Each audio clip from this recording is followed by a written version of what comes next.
If you have played Valorant in the past 30 days, I can bet my account and all my skins you've been killed by a lot of Buckies in your games.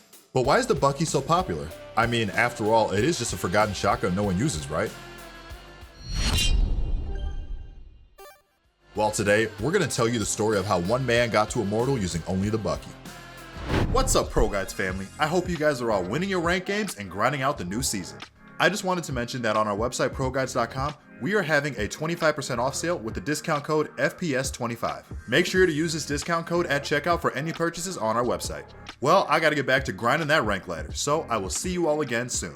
What is up, ProGuides family? It's your host, Sergeant Frost, and today, we're talking about Shotgun Sage and how he got to Immortal using only shotguns. Let's not waste any more time, let's get right into it. To start off this video, if we want to know why Shotgun Sage works, we have to look at the main weapons he uses to create his carnage, the Bucky. The Bucky is one of the more forgotten weapons in Valorant until recently. It was a gun that was great in beta, but just fell off after the airburst got tweaked. And during Jet's reign of terror last year during the AUT meta, the Judge was the best shotgun in the game hands down, which pushed the Bucky out of the limelight. And now, due to Shotgun Sage's popularity, the Bucky is now not only the meta, but one of the most used guns in the game at the moment. So let's dive into why this gun appeared out of nowhere in the meta. Alright, let's cut to the chase. The Bucky has two redeeming qualities over the Judge that makes it a much better gun, and those qualities are range and versatility. The Bucky has more range than the Judge solely because of its right-click airburst function. Past 12 meters, the primary fire is near useless, but the alternate fire allows Bucky users to extend its range by firing a single shell containing pellets that explode at 8 meters. This allows its user to fight enemies at a medium to longish distance. If the pellet strikes a target before 8 meters, however, it will only deal 1 pellet worth of damage. Let's also mention that the shotguns, the Judge, Bucky, and Shorty in this game don't truly have movement and accuracy penalties when sprinting and walking. This allows for Shotgun Sage to have a much bigger presence that reaches out from close range. Just because he isn't in breathing distance of you, doesn't mean you won't get popped by his Bucky from an insane range. And this is mainly what makes the Bucky so frustrating. If your aim is good, you can almost snipe people past 12 meters in an instant. This creates some of the most frustrating gameplay around, especially when you get killed by a Sage with an accent. The second best quality about the Bucky is its versatility in fights. The close range pellet spread allows you to one-shot full armor targets up close within 8 meters, and the airburst feature gives you the opportunity to snipe players at a distance as long as your aim is true. The distinction of different fighting styles between this gun's two fire modes allows for you to have options when choosing your engagements. As long as you have well-trained trigger discipline and good target acquisition, the Bucky is a weapon to be feared in the hands of a well-equipped user. Using the Bucky takes a lot of practice and training. If you want more specialized help getting good with the shotguns in Valorant, head over to our website, ProGuides.com. On our website, you can upload your gameplay VODs and have one of our veteran high-elo coaches go over them with you. On ProGuides.com, we have coaches online 24/7 waiting to help you improve your gameplay, so that one day you can climb to Immortal just like Shotgun Sage. So, after we broke down why the Bucky is low-key OP, the next logical thing to do is ask, why Sage? There are so many other more viable agents in this game to use, and this man finds success with an agent that was nerfed into the ground more than 2 acts ago. There is definitely more to unpack here than what we can see on the surface. If we want to find out why Sage works so well, let's look at some of the reasons for why she was so oppressive and dominant before she got nerfed several patches ago. The defense side of maps in Valorant were honestly broken in the first 2 acts of episode 1 last year. Every map at one point was more defender-sided than it was attacker-sided, and this made for some very frustrating gameplay for teams that weren't adept at attacking in this game. One of the biggest reasons defense was so unfun to play against was because of one agent, Sage. She was oppressive for several reasons, but mainly her wall was too reliable and too strong for attackers to get rid of quickly, and her slows lasted for too long and slowed for too much, which made it a death sentence to get caught out in the open. And finally, her heals and revive made the game feel like a 6v5 if Sage knew how to use her abilities at the right time. There's nothing more frustrating than seeing a Sage revive someone after you got a crucial pick during the round, or when she has the ability to full heal herself and multiple other teammates several times in the same round. Riot eventually said enough was enough and began the Sage nerfs to bring her back down to earth. They nerfed her wall to lessen its effectiveness and to make sure Sage couldn't influence map control solely by herself. They also nerfed the size of her slow and the amount it slowed for. This was to make sure it wasn't a complete death trap if you happened to get caught in it. And to top it off, they also nerfed her heal to make sure she couldn't use it too frequently in rounds. These series of changes made Sage disappear from the meta for a while in the later half of episode 1. So why is Shotgun Sage still using her if she was supposedly beat down with Riot's nerf hammer several months ago? So my friends, let me give you a simple concept as to why.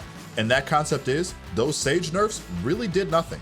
Before all of you Sage haters run to the comment section and start mauling, let me explain myself. Riot Games is a company that are the king of placebo buffs and nerfs. They have been pulling this awful magic trick for years in League of Legends, and it fools entire player bases every time. Riot's dev team can be very manipulative with their patch notes. Many times they will supposedly quote-unquote nerf an agent into the ground by hitting many of their abilities in the same patch, but if you read between the lines, those nerfs did little to nothing to fix the main problems behind why those agents were broken in the first place.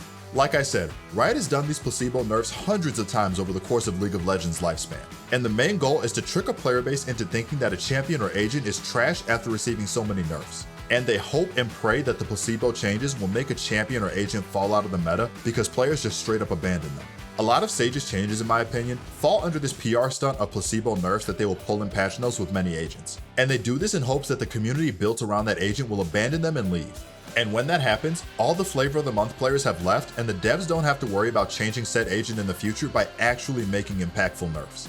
Sage has had her kit tweaked so many times I honestly have lost count how many changes she's gotten since the beta began. Before we move on, you guys know we couldn't have gone on without our question of the day. Today's question is, does the rise of specialty off-meta agents and loadouts harm Valorant's gameplay in the long run?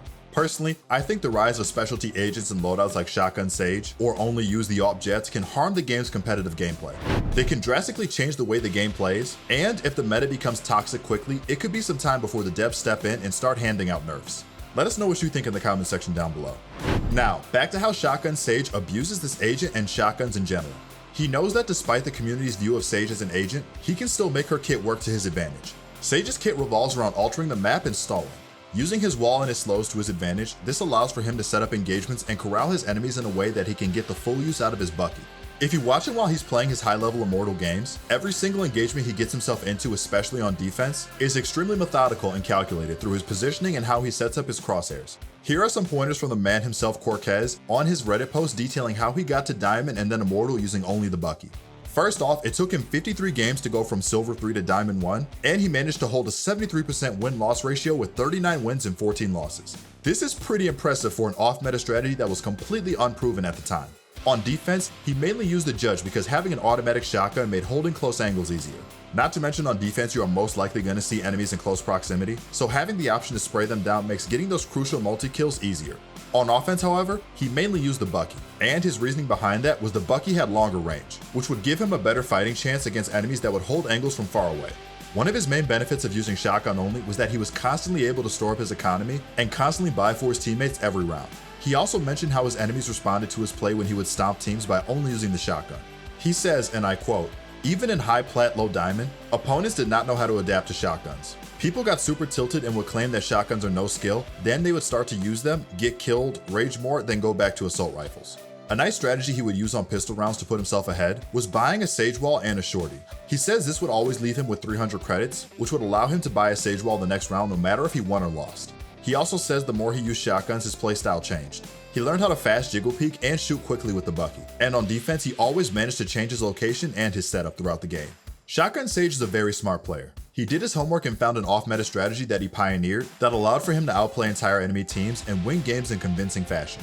In his Reddit post detailing his climb, he even gave tips on how to counter someone abusing shotguns. He says, use your utility a lot because the toughest agents to deal with were Sova, Cypher, Breach, Phoenix, and Raze. They are able to clear out corners where someone with a shotgun would hide. Also, Flash's counter shotgun plays super hard. Some agents have tools in their kit that allow for them to counter shotgun users pretty hard, so do your best to avoid them or play around them, because after a while they will start hunting you if you tilt them enough. His next tip to counter shotguns was learning how to play at a distance. He says, play at a distance if you know the optimal shotgun right-click range. You will also know how far back to stand or if you need to play up close. There are many times where I would right-click and it would only do 20 damage since the bullets didn't travel far enough. It's no secret that damage profiles on shotguns can be inconsistent in Valorant, and many times you will lose engagements where your shotgun straight up lets you down with how the pellet hit detection works. He ends his post by saying, I think that shotguns are very strong, especially in force buying rounds after the pistol round. And he ends his quote with, I honestly have no idea how to nerf the Bucky right click. Shotgun Sage became an overnight sensation through YouTube and Reddit, and we are all feeling the effects of his playstyle in our games today. No one knows how Riot plans to address the Bucky or more specifically the shotgun plus Sage combo in the meta today. So until they do, we can only recommend that you pick up a Bucky and go try this playstyle out for yourself. Well everyone, that's all we have for how Shotgun Sage got to Immortal.